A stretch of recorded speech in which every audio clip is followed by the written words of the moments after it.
Good evening, ladies and gentlemen, and what a list of books that is. Welcome to this one-off unique event to celebrate our winner, your winner of winners, part of 25 years of the Women's Prize for Fiction.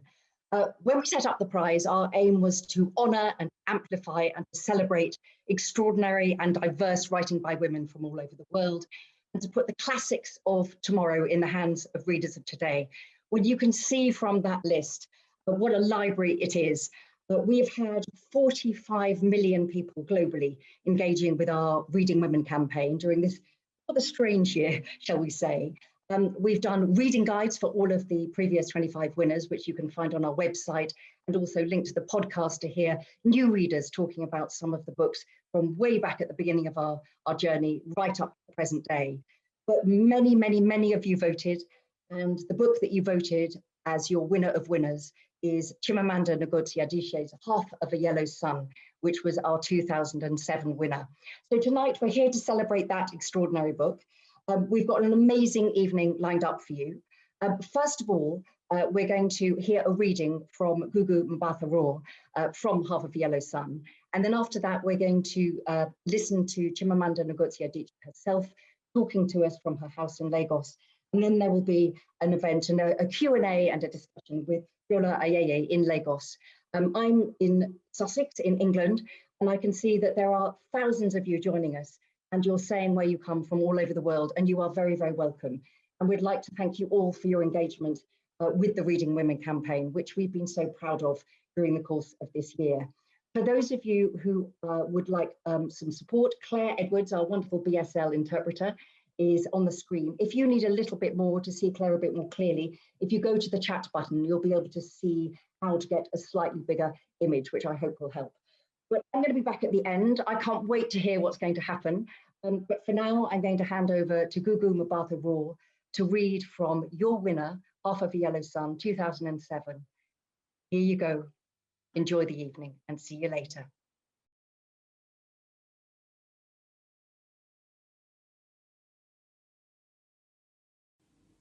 Alana was sitting on Mohammed's veranda drinking chilled rice milk, laughing at the delicious cold trickle down her throat, at the stickiness on her lips, when the gateman appeared and asked to speak to Mohammed. Mohammed left and came back moments later, holding what looked like a pamphlet. "They're rioting," he said. "It's the students, isn't it?" Alana asked. "I think it's religious. You must leave right away." His eyes avoided hers. "Mohammed, calm down." "Sule said they are blocking the roads and searching for infidels. Come. He was already heading indoors. Alana followed. He worried too much, did Mohammed. Muslim students were always demonstrating about one thing or other, after all, and harassing people who were well. He worried too much, did Mohammed. Muslim students were always demonstrating about one thing or other, after all, and harassing people who were Western dressed, but they always dispersed quickly enough. Mohammed went into a room and came out with a long scarf. "Wear this so you can blend in," he said. Alana placed it over her head and wound it round her neck. "I look like a proper Muslim woman," she joked. But Mohammed barely smiled. "Let's go. I know a shortcut to the train station."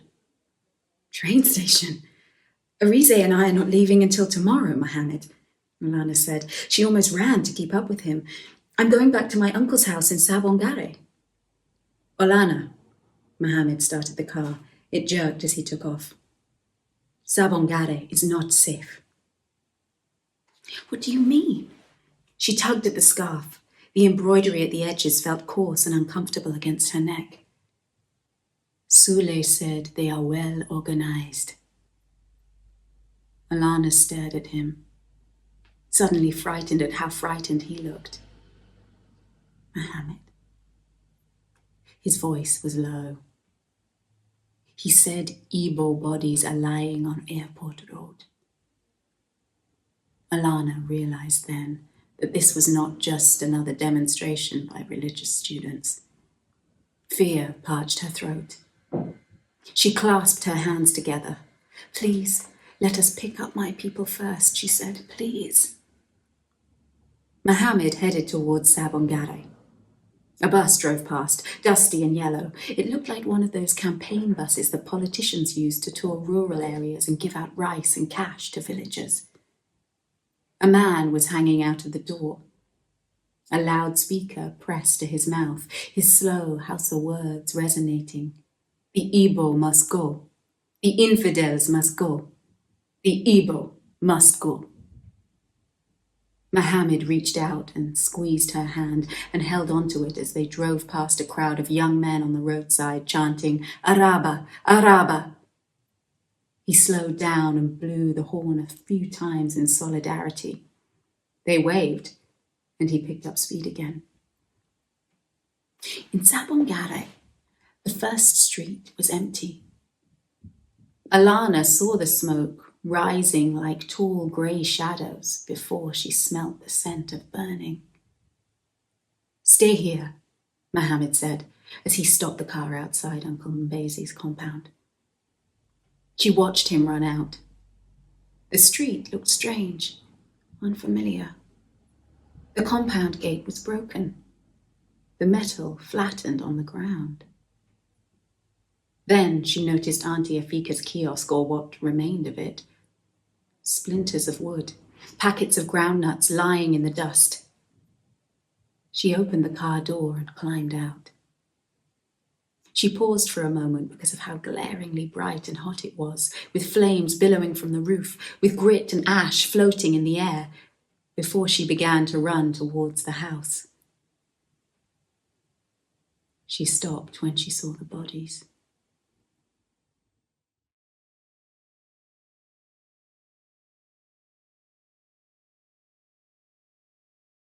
So we are filming in my home, in my Lagos home. I happen to have two homes, so this is my Lagos home. For me, Lagos is where I come to be closer to family and friends and have a life. The US is where I go to have quiet and not have a life. And in general, I think I write when I can. So it's not often about where I am, it's more about the mental and emotional space that I'm in. And I find that when I'm in Nigeria, I'm taking notes, I'm watching, I'm observing, and I'm not necessarily writing about those notes. And then when I go to the US, I have a bit of distance, and I think that's when I can turn my observations into art. Are there objects that have inspired my writing in this space? Yes, I think I get my inspiration really from more from events rather than things. But if I had to talk about things that inspire me, I think I would talk about art.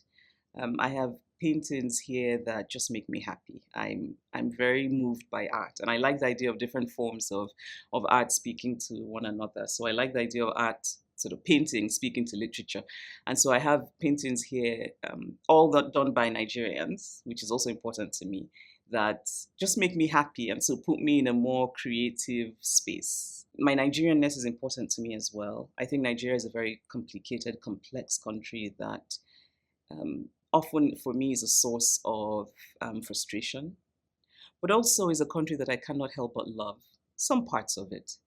And Lagos, which has become my home, is such an interesting and equally frustrating city. There's so many stories in this city that haven't been told, and there's something about it that just feeds my imagination. So I love being here. I have friends, I have family here, and also my ancestral hometown in Anambra State is very close to my heart. It's also home, and I spend time there.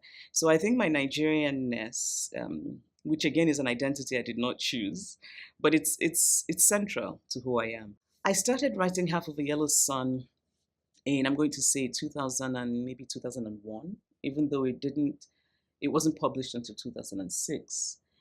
But I also feel as though I've had that book in me for so many years.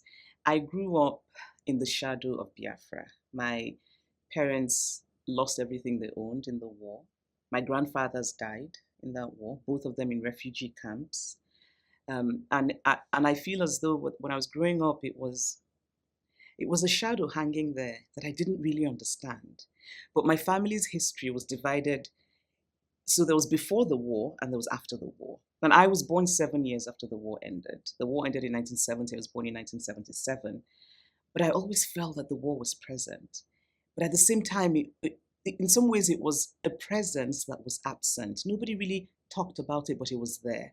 So my parents would, say things like, before the war, so and so. So you knew that something really catastrophic had happened. And as a teenager, I started asking questions. I started reading about it. And so I think I've been preparing for this book for a long time.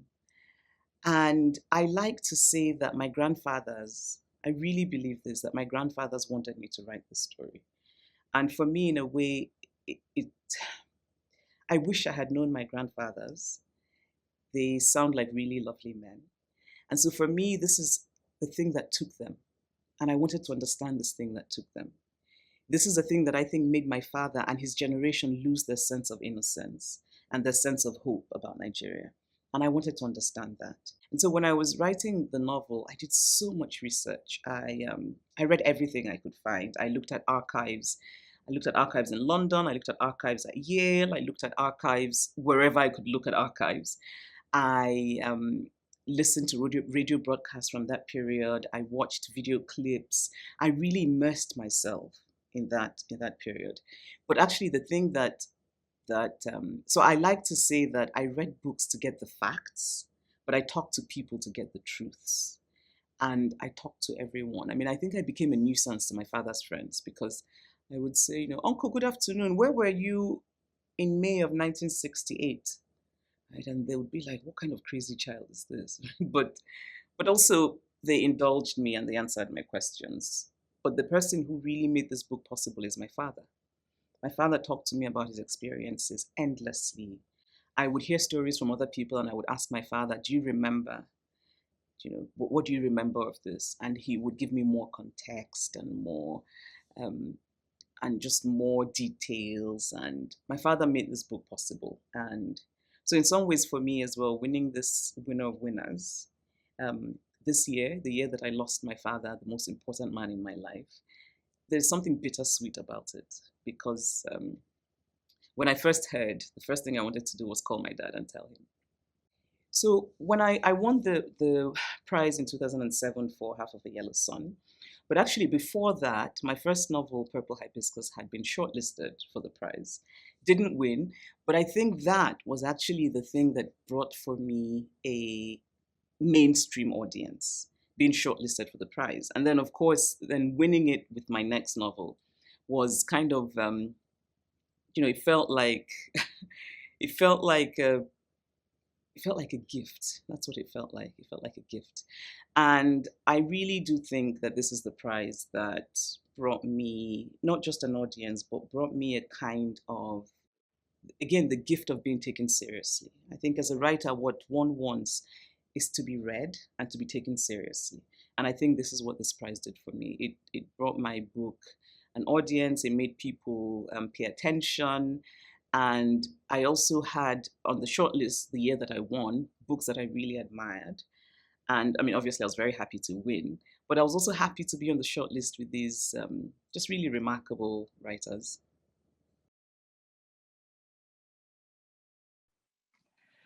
That was just a most wonderful film to listen to a writer so extraordinary and so magnificent as Chimamanda Ngozi Adichie talking about how long sometimes a novel takes to gestate and get ready and find its voice. And I loved that she said it was something about prizes was the gift of being taken seriously, because what we wanted when we were setting up the Women's Prize for Fiction was not just to make sure that exceptional, beautiful, exquisite, life-changing work by women got into the hands of readers who would love it, but also the idea of honouring that work and seeing a diverse range of voices as being part of what literature is. Literature is not one type of writing, it is all the voices. And all of us as readers are the richer for the wider range of novels that we can engage with. Because sometimes we read, of course, to have our own experiences reflected back at us. Sometimes we read to stand in other people's shoes. Sometimes we read to dream about worlds that are so far from our own experiences. And I think listening to a novelist so great as Chimamanda Ngozi Adichie speaking about that, and you will see behind me, I have my own faithful original copy of Half of Yellow Sun. There is a beautiful new edition available, but that is the one that when the book first came out and was first shortlisted and then one was there. While we're just waiting for Jola and Chimamanda to be mic'd up live in Lagos, I just wanted to also say about the Women's Prize for Fiction that it's not only about us as readers, it's also about you as writers.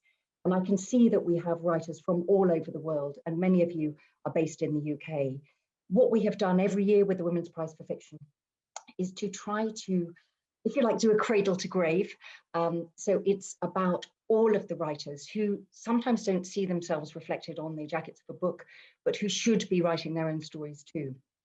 And every year of the prize, we've had an education initiative, a research initiative, an engagement initiative, our diversity initiative, to try to make sure that a wider range of potential writers feel that they have the right to tell their own stories.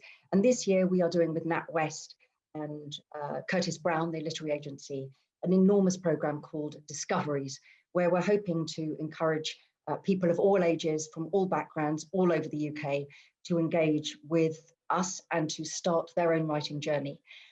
None of us, and I speak from my own experience, none of us starts writing thinking we can do it. None of us, particularly women, feel that their story deserves to be heard in quite the same sort of way with all the bells and whistles. But the only way to start our own writing journey is to just sit down and do it.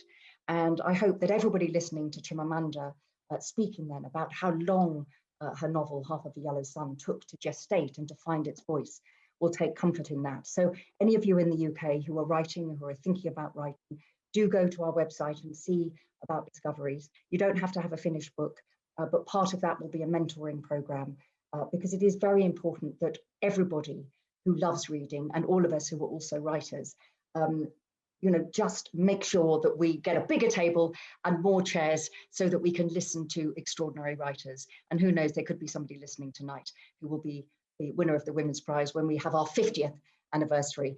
I'm delighted to say that Jola and Chimamanda are now mic'd up and ready to go live in Lagos. So enjoy this next bit. Do post in your questions. We'll get through as many as we can. And again, I'll see you at the end.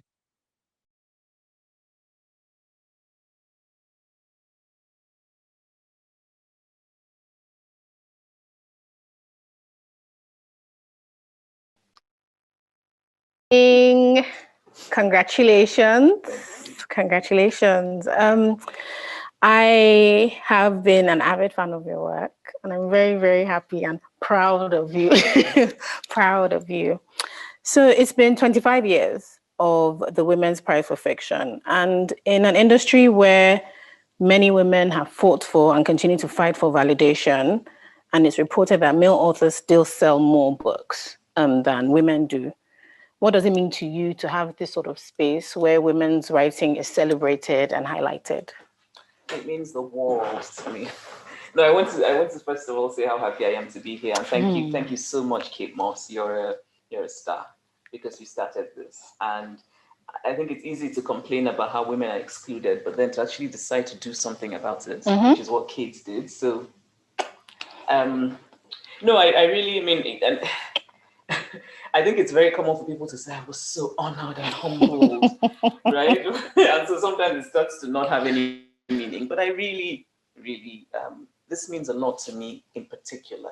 And I've been fortunate to get prizes, and it never gets old, right? It's just always nice to be validated. If people tell you that they don't care, they're lying. I care.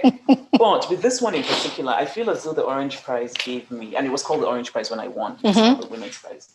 I feel as though it gave me, it introduced me to the world. So my first novel was shortlisted, Purple Hibiscus. That's actually how I think I started to get a mainstream readership. So to then become winner of winners is, it just felt really nice and good. But I should also say there's so many writers on that who have won over the years that I love and respect. And so I just sort of feel like I'm in very good company. You are. Women. And can we talk about how men sell more? Yes, please. Men sell more because men are promoted better. Men don't sell more because they're necessarily better writers. Men sell more because they have more space. They are reviewed more. They are, because for so long, literature was male. And so there's a sense in which, just like in, I think, everything in the world, where we really still have a long way to go before we reach any kind of parity. So I guess my point is that it's not remarkable that men sell more, and it's not because men are better. I think talent is divided equally among the sexes.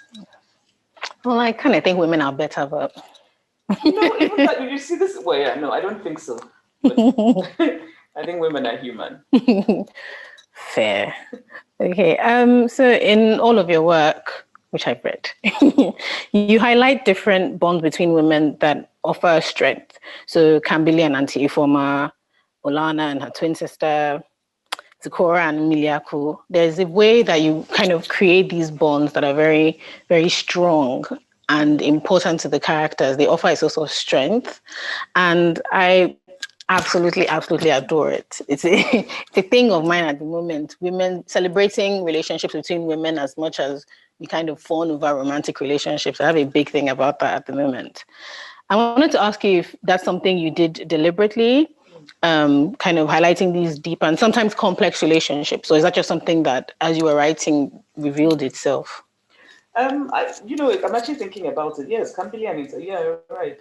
No, I don't think, and the thing about my writing process is and I say this often, that I do these things and I make up answers to questions. Because when I'm sitting down writing, for me, the creative process it's a lot of intuition and mystery, really, and sort of just listening to my ancestors speaking to me than it is a kind of plan. Okay. But I think surely my life is one in which female bonds are essential. I wouldn't be the person I am if I didn't have the kind of support I have from the women in my life. Yeah. And so I guess there's a thing where, I guess one reflects what one knows. So I also feel, what you said about romantic relationships are wonderful. And of course, romantic relationships can exist between women. But just platonic, solid bonds between women is really important to me. And I sometimes feel that we live in a culture that gives too much power and energy and just sort of emotional space to romantic relationships.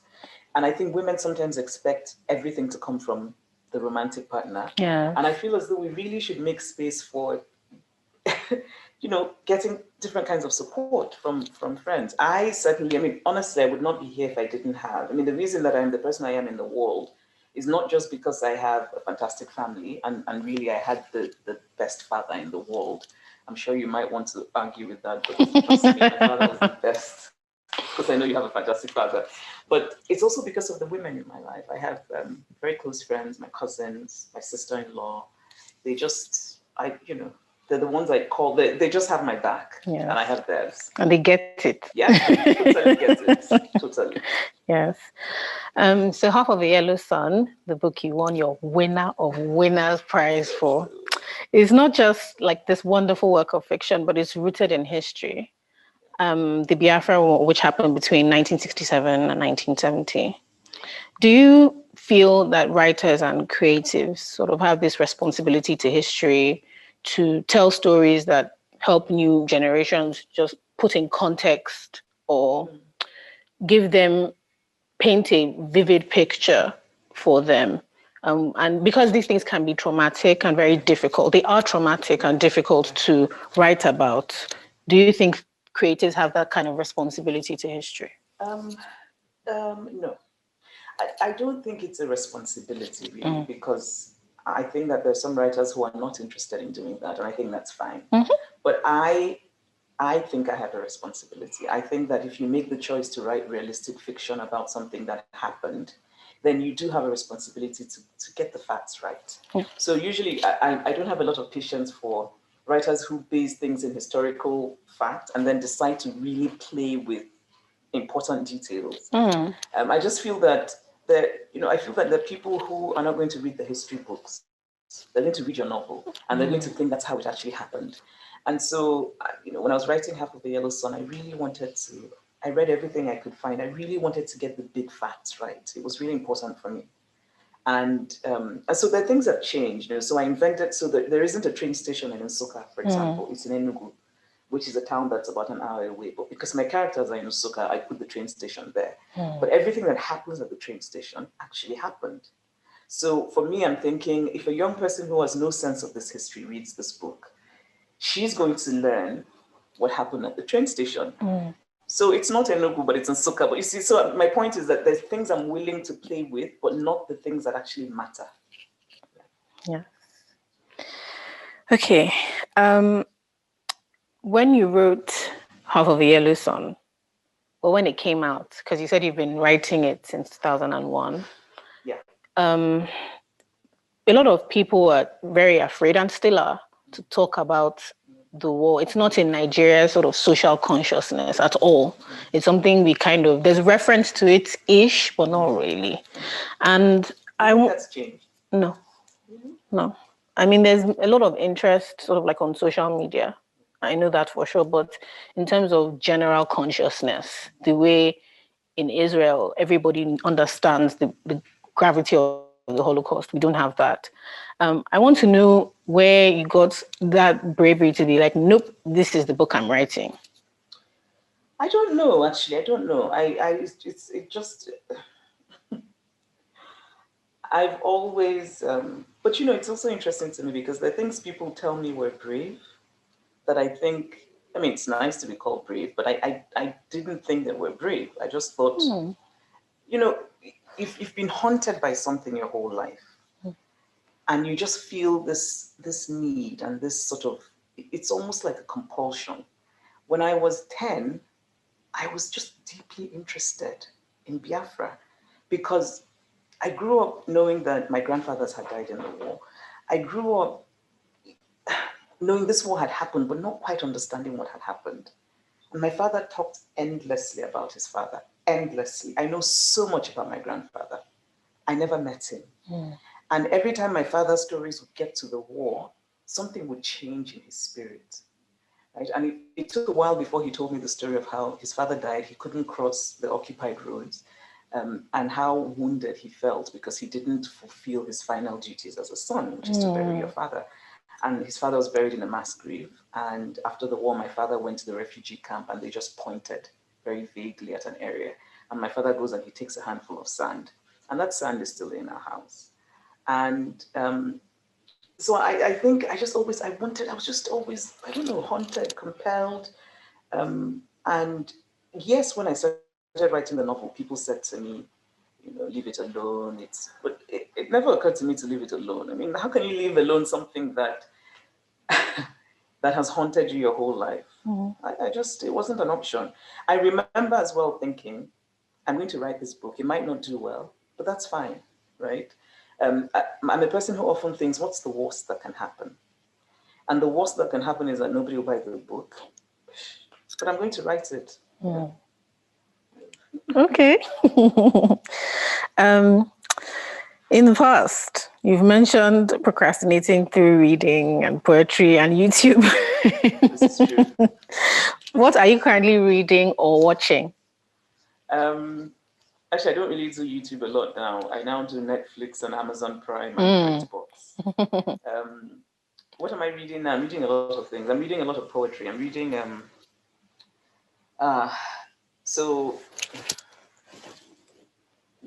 just some poems. Okay.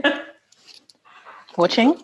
I haven't really watched anything. Watching a Turkish show on Netflix called, I never know the names, but it's actually quite lovely.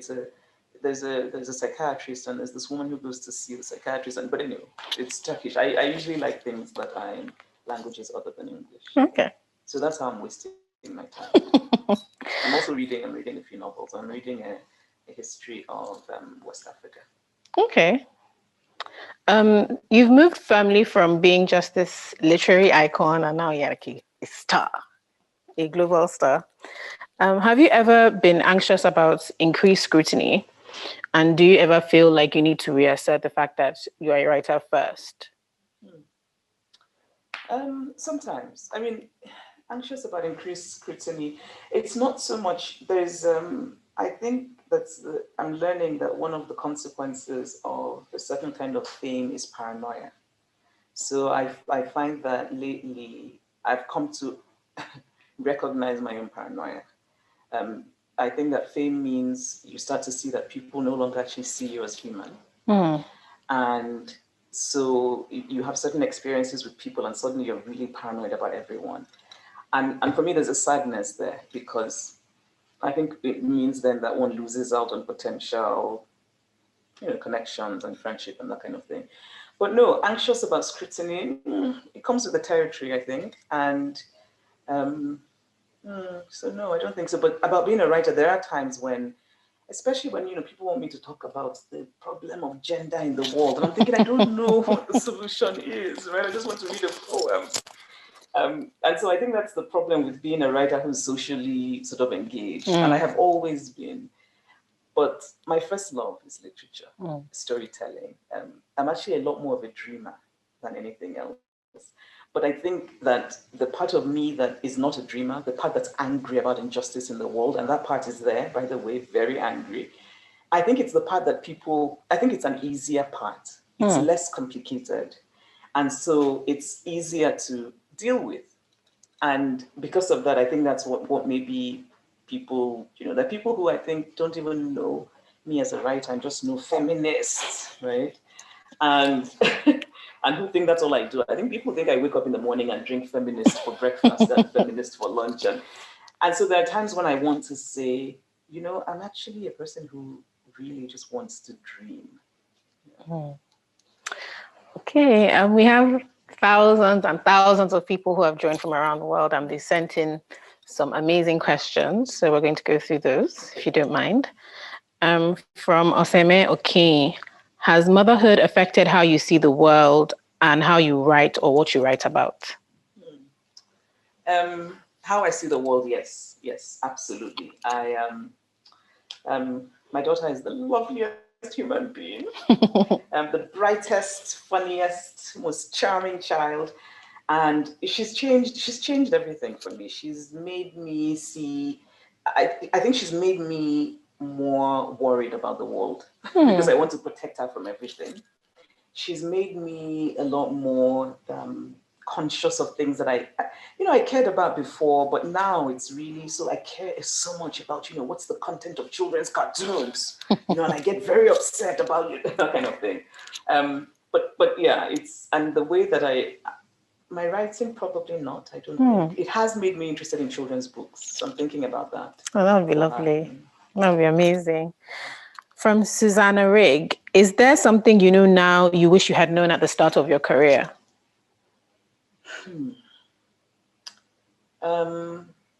Yes, quite a few things.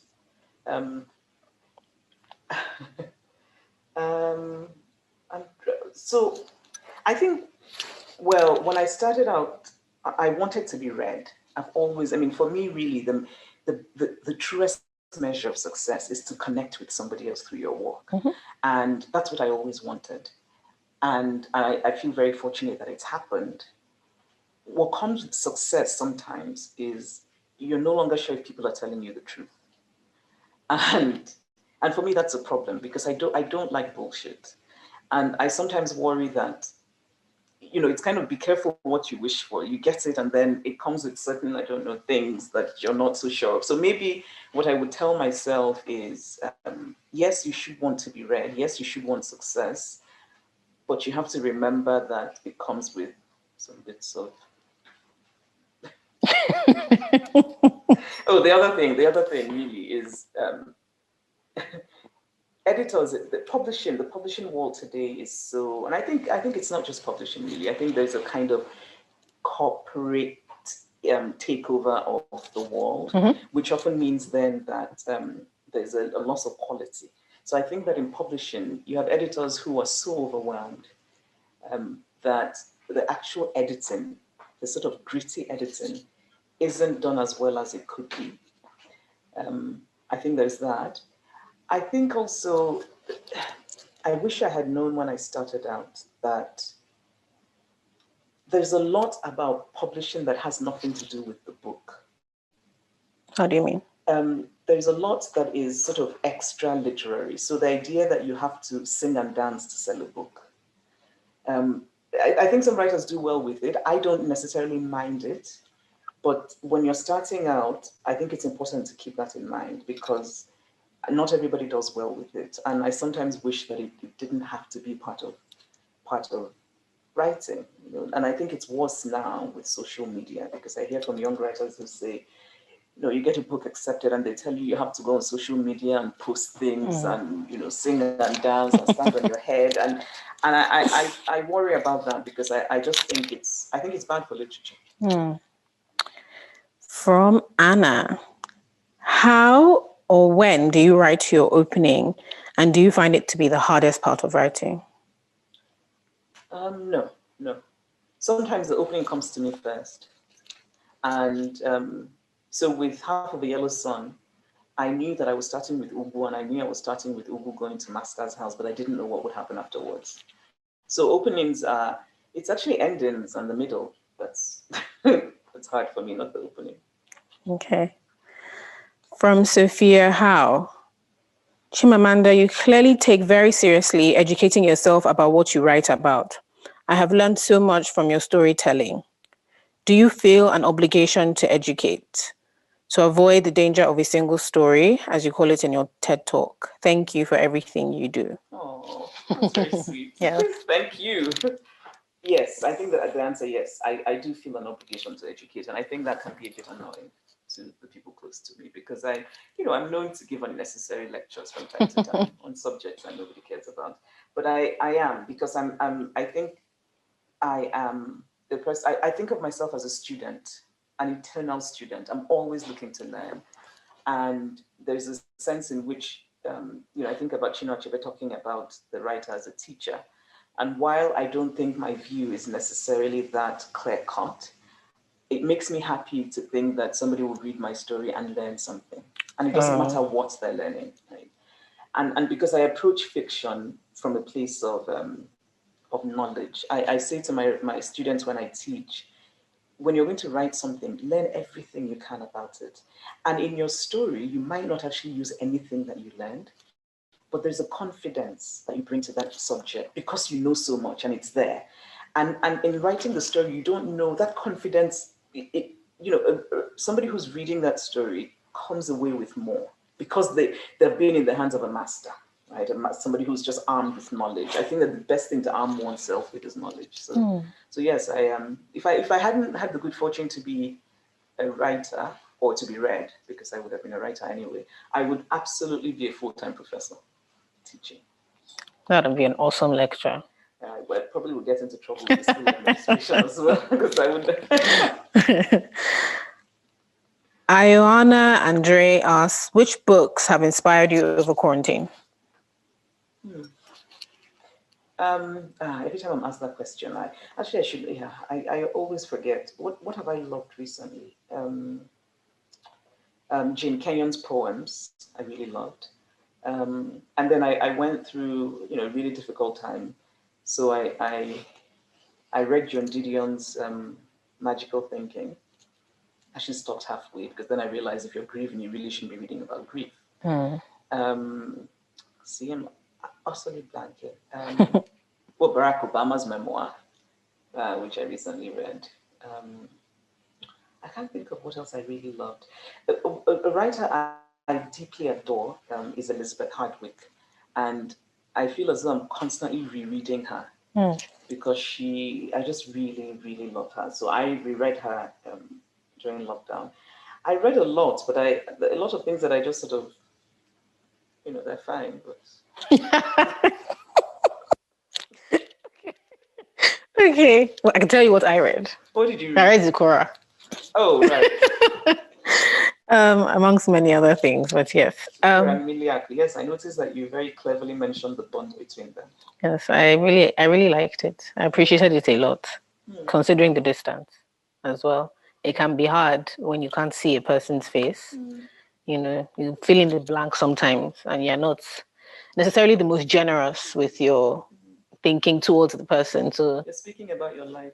I am? Yes. Okay. But I need to know more. I'm collecting material for the story. Okay. All right. From Danielle, Kainene is my favorite character in the book. All of her flaws and unbotheredness somehow resonate. as much as we strive to be beautiful and patient like Olana, as Black women, we're more frequently misunderstood and seen as kainene. Why was building a character like kainene important for you, and what does she represent? I really love the sort of shady as long as we try to be patient and beautiful, because I feel exactly the same way. Wait, the question is from Danielle? Yes. Danielle, I feel exactly the same way. Olana annoyed me sometimes. I'm like, darling, we can't all be perfect. Sorry, what was the question? Why was it important to build a character like kainene for you, and what does she represent? She represents, I think, a number of things. I think I just found her interesting when I was writing her. I found her interesting, and I liked the mystery of her. And obviously that mystery is sustained because we don't see her from her point of view. We see her from other people's point of view. I think maybe I wanted to question certain things, what we consider mainstream attractiveness.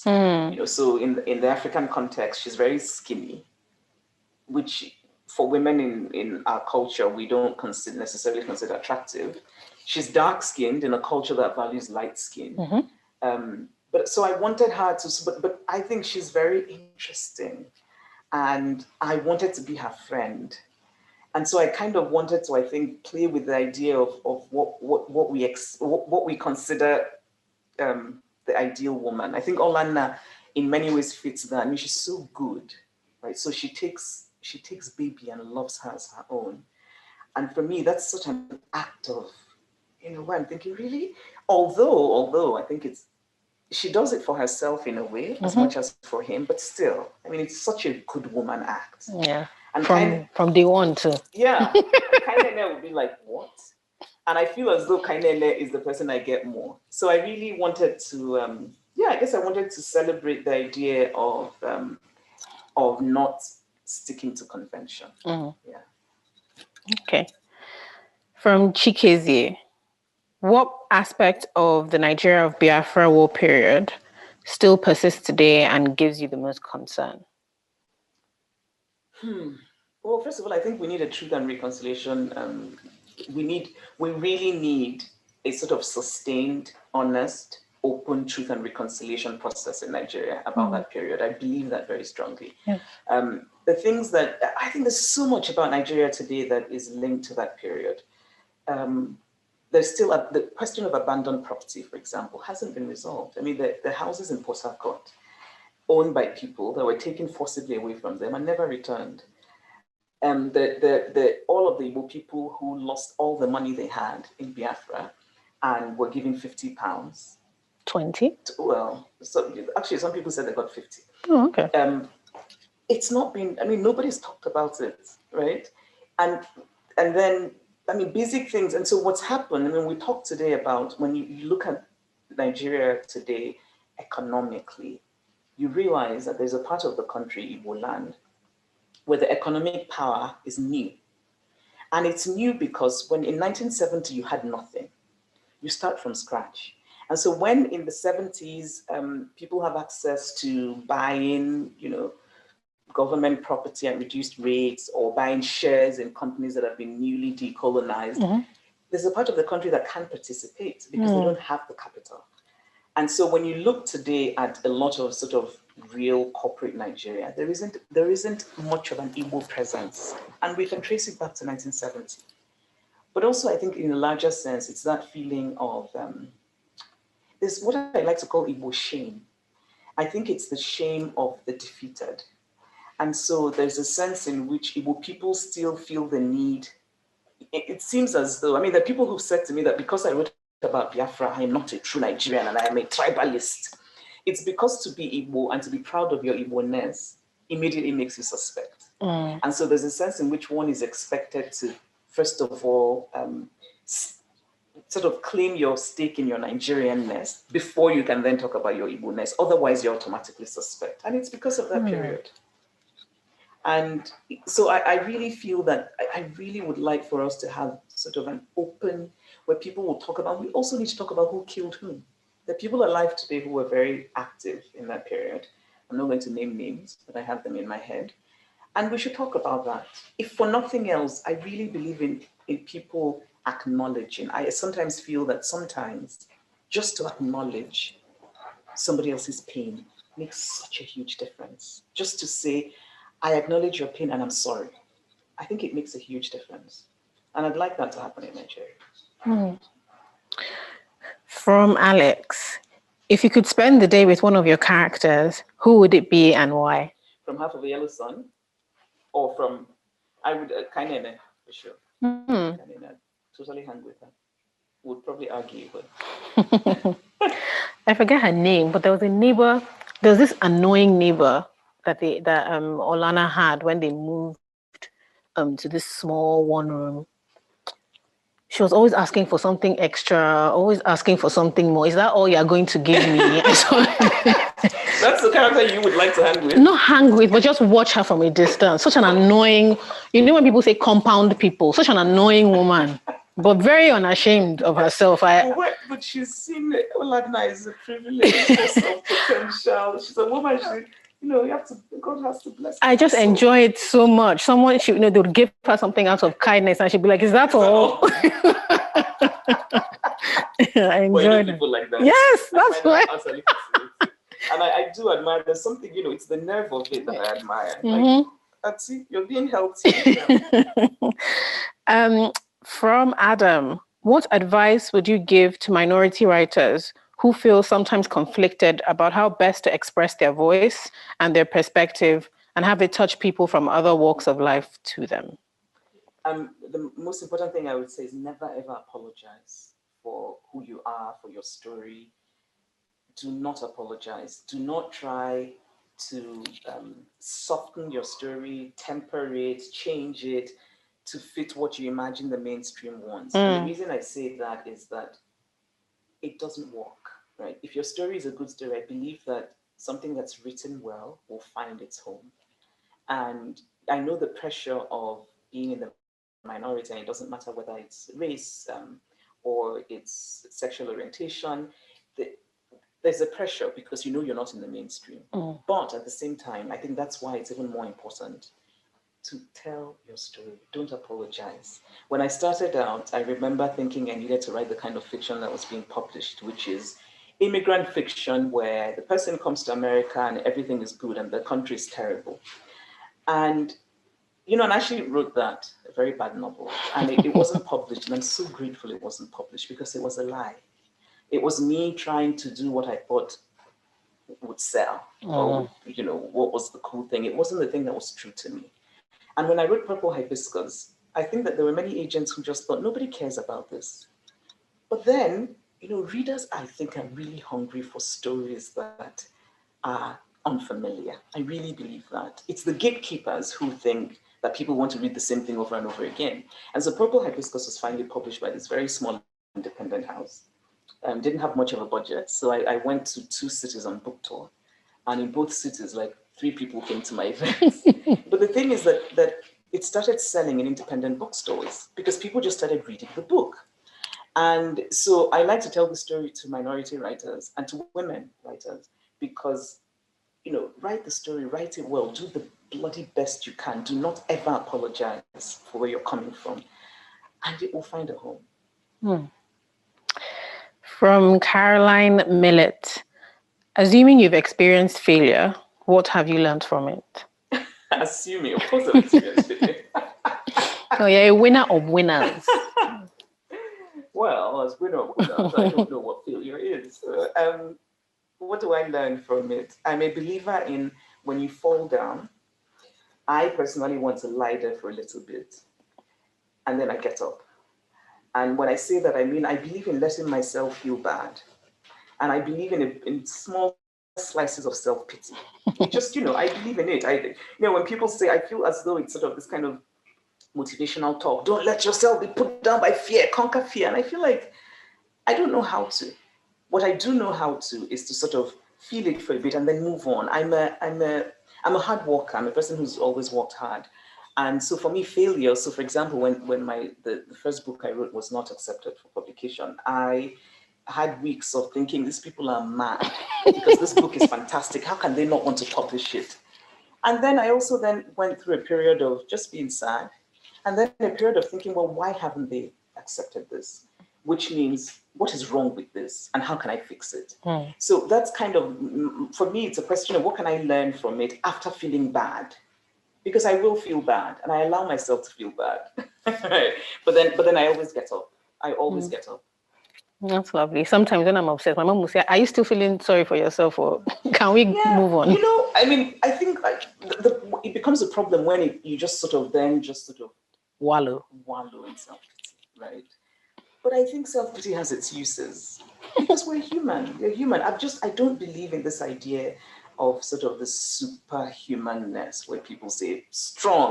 I don't think that strong means an absence of weakness or fear. I think strong means an ability to acknowledge that weakness and fear and keep going. That's how I think of it. That's fantastic. Thank you so much for answering everyone's questions. Well, as many as we could get to. And so I'm going to let you say goodbye. Some last words. So just to say thank you again. I also wanted everyone to see lovely Bessie. Bessie has just the most gorgeous breasts.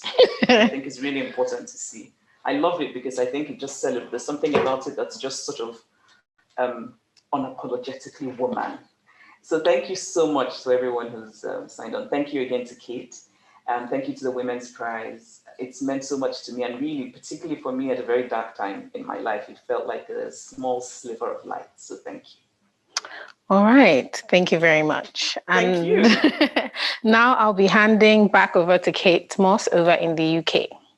Jola, that was a fantastic interview. Chimamanda, so lovely to see you. I wish we were all in the same shared space to see the Silver Bessie. One of the things that has been amazing about the Women's Prize for Fiction is that all the very many years ago, nearly 30 years ago, when we first had the idea for a prize that every year would honour, celebrate and amplify women's fiction from all over the world, we were got going by two much older women, the anonymous donor who puts up the prize money every year from a trust fund, and the sculptor Grizel Niven, who donated a cast of that tiny Bessie that Chimamanda just held up, the one and only Silver Bessie. Every winner gets a different bronze Bessie every year, so that each winner would have something physical, if you like, to remind them of winning the prize. And I've never forgotten that a group of younger women were helped on their way by two much older women, both of whom have gone now, but we are very, very grateful to them. We're also incredibly grateful to everybody in Lagos who make this evening possible, to everybody doing the tech stuff. It's been complicated doing it from all over the world and from these different venues. But thank you so much for bearing with us. And it's a wonder to see so many people from many, many countries supporting the Women's Prize tonight. I want to say a big thank you, of course, to our sponsors, Fremantle, NatWest and Bailey's, and to all the individual women who are patrons who support the prize. If you do want to in any way support the prize, just go to our website.